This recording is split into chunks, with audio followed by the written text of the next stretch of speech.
저는 고맙다는 그런 생각이 드네요. 제가 오늘 이 자리에 서서 말씀을 같이 나누고 싶은 그 내용은 저는 탕자의 마음이었다 하는 것을 가지고 한번 느꼈던 것을 이야기하고자 합니다. 누가복음 15장 11절, 13절 한번 보여주세요.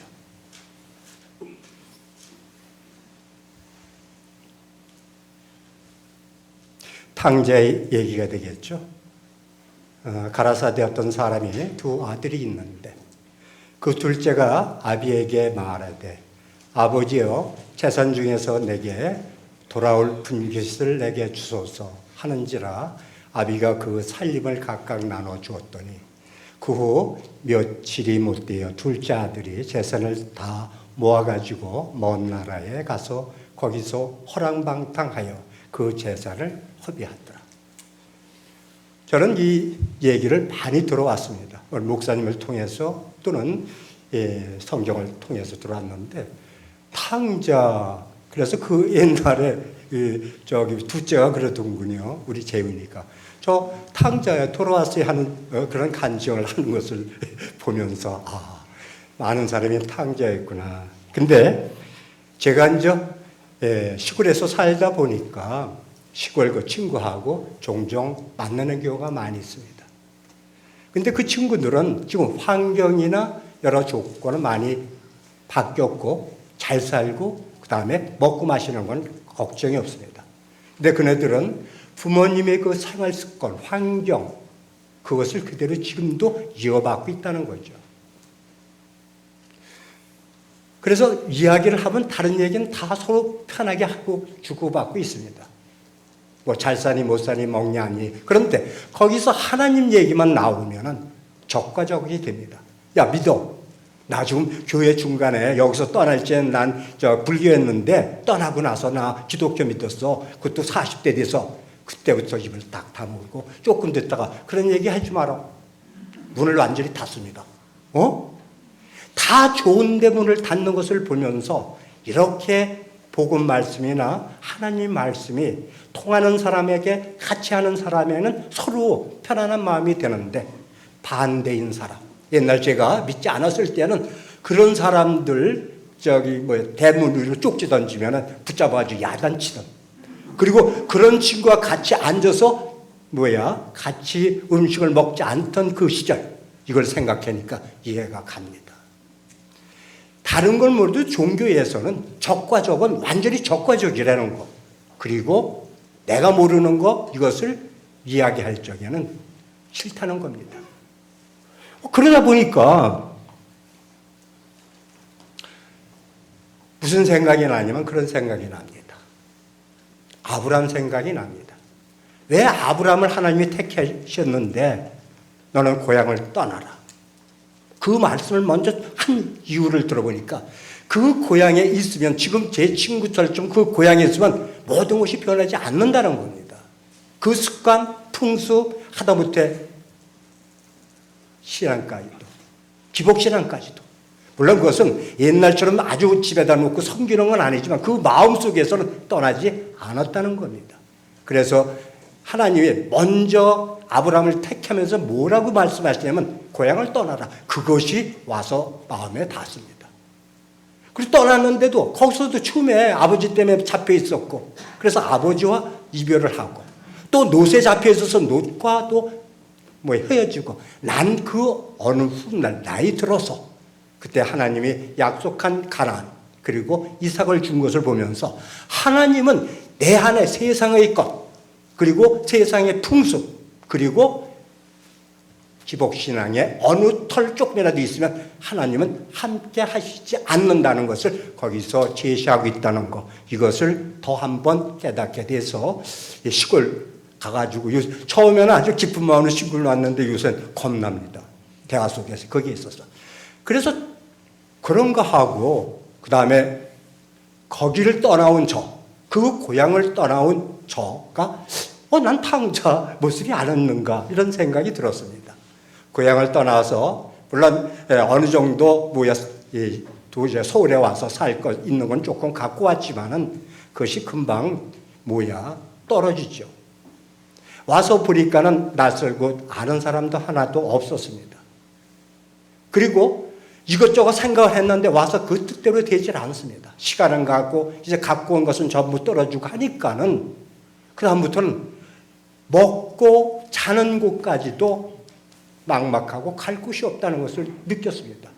오랫동안 옛날에 간증한 거 조금 아시겠지만 그러다 보니까 마지막에는 모처럼 굶주리고 배고프고 그 다음에 하니까 어느 골목길에서 탕자가 내가 또 저도 골목길에서 그런 적이 있어요. 내가 탕자처럼 골목길에서 야 굶어 여기서 죽어야 되느냐 어떻게 해야 되느냐 하고 죽음에 대해서 생각을 하게 됐습니다. 아마 여러분도 어느 경우에 그런 생각을 가진 적이 계실 겁니다.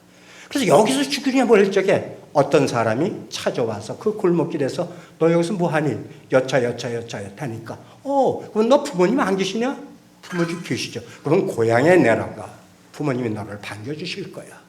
했는데 나는 면목이 없어요. 부모님이 저의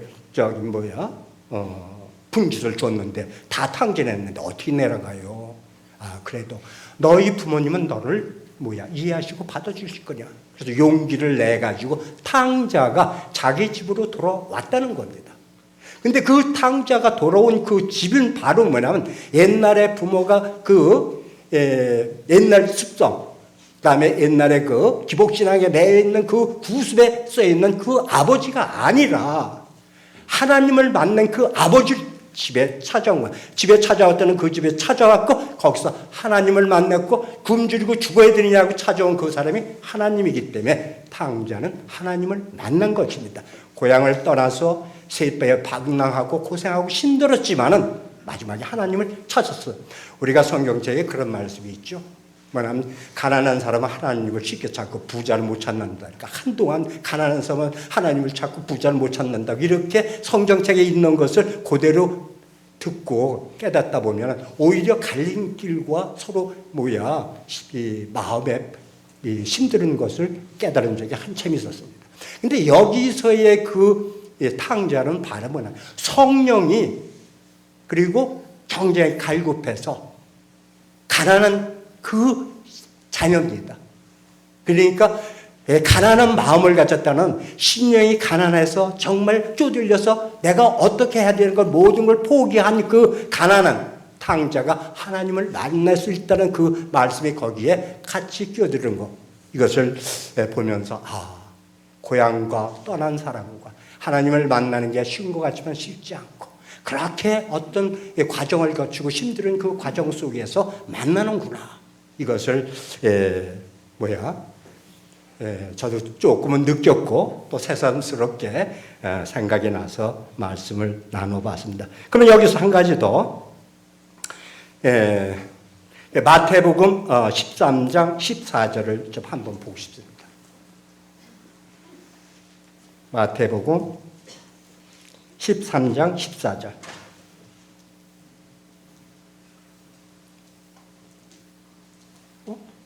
내가 이게 마가인가 밭에 맞는데 천국은 마치 밭에 감추인 보화. 이거 아닌데.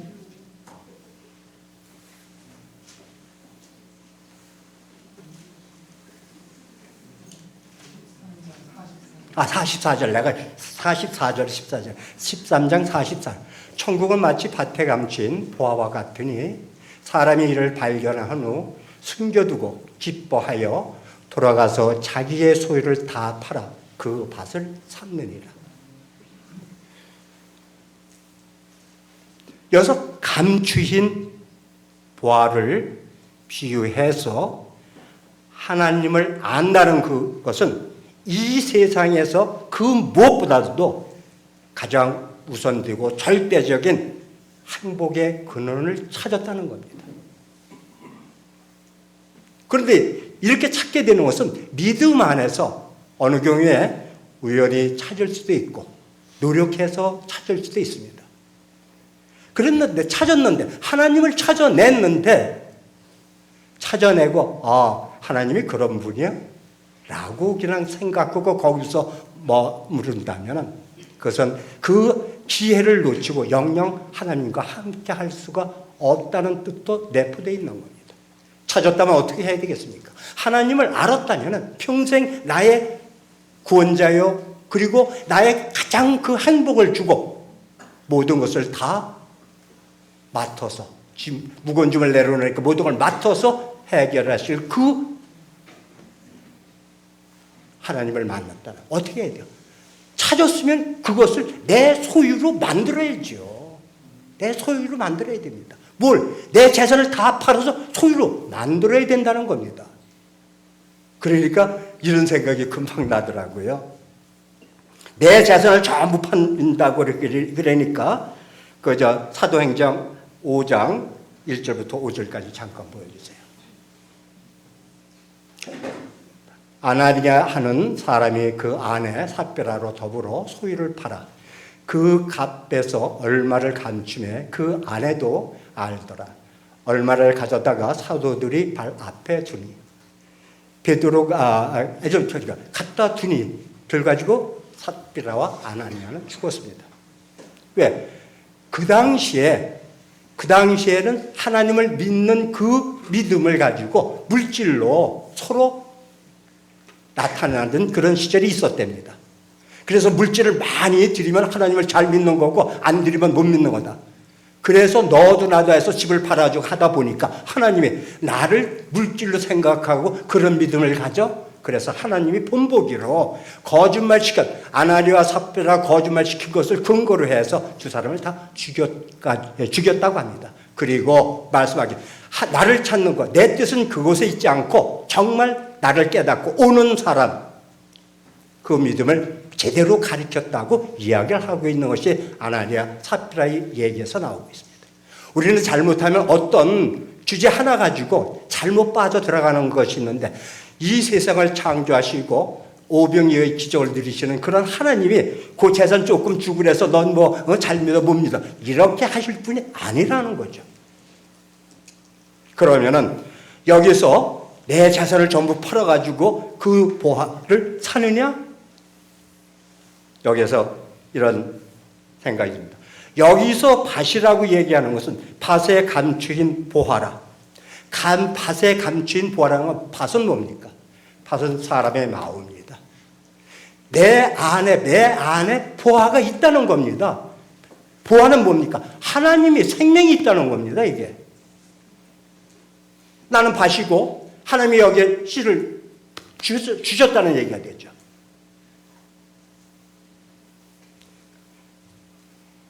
그러면 하나님의 보화라는 것은 하나님이 십자가 안에서 주신 생명을 얘기해야죠. 그 생명은 뭡니까? 바로 구원과 거듭남이죠. 구원과 거듭남이라고 하면은 내 안에 하나님이 생명이 인쳐졌다 그랬죠. 십자가 안에서. 그게 거듭난 사람이라죠.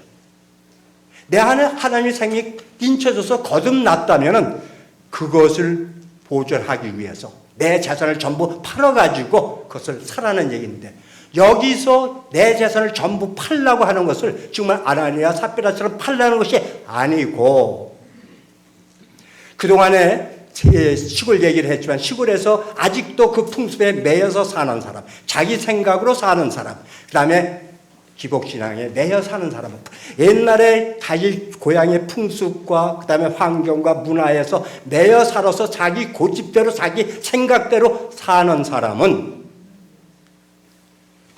그것을 발견하고도 그 기회를 놓치게 되고 하나님을 모르게 되는데 바로 그것을 자기가 갖고 있는 그 탐심, 욕심 그리고 물질을 내려놓는 것. 내려놓는 그것이 자기 재산을 전부 팔라는 얘기입니다. 어떤 사람은 탐심이 있죠. 욕심이 있죠. 그리고 자기가 지금까지 뭘 하겠다고 계획을 세워가지고 이렇게 저렇게 하는데 기도해 주시오 뭐 해 주시오. 정말 하나님 뜻이라면은 어떤 것을 하기 전에 하나님께 기도하고 물어보고 그 다음에 하나님이 이끄시는 대로 가는 게 자기 재산을 다 팔아서 그 다음에 주님에 맡겨놓습니다. 그러니까 나의 말하자면은 하나님이 영이 끊어졌는데 십자가 안에서 영이 연결되면서 내 안에 영과 혼과 육이 있다 그랬습니다. 영에 의해서, 하나님이 영에 의해서 나 혼과 육체가 이끌리는 삶이 내 재산을 전부 팔아서 하나님이 생명으로 살아가는 겁니다.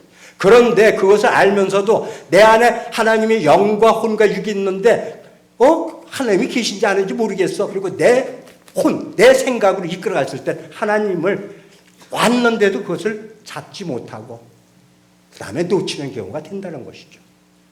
그럼 마지막에 뭐냐? 그렇다면은 이제 모든 재산을 팔았다는 것은 내 생각대로 살아가는 그것을 내려놓은 사람은 모든 것을 하나님에 맡기면서 살아가니, 그 맡기면서 살아가는 것은 지금부터 주님과 함께 동행하는 겁니다. 함께 동행해서 하나님이 이끄는 대로 내가 살아가는 거, 이 재산을 다 맡긴 거. 살아가면 뭐야, 내가 갖고 있는 재산 모든 거 이거 하나님이 마음대로 하시겠지. 하나님이 내가 갖고 있는 모든 거, 육체든 권력이든 아니면 물질이든 건강이든 모든 이런 것도 하나님이 이끌으시면서 나쁜 길로 인도 안 하십니다. 더 축복되고 더 건강하고 안전한 안식처로 인정해서 함께 나와 지금부터 어디까지? 지금부터 천국에서 나와 함께 살자죠. 그것이 하나님께 의뢰하고 맡긴 삶이라는 것. 이것이 바로 뭐냐면 보화를 찾아서 자기 재산을 팔아내는 것이 자기 욕심을 내려놓고 하나님에 맡기면서 살라는 그런 말씀을 깨달으면서 함께 나누고 싶어서 이 자리에 섰습니다. 감사합니다.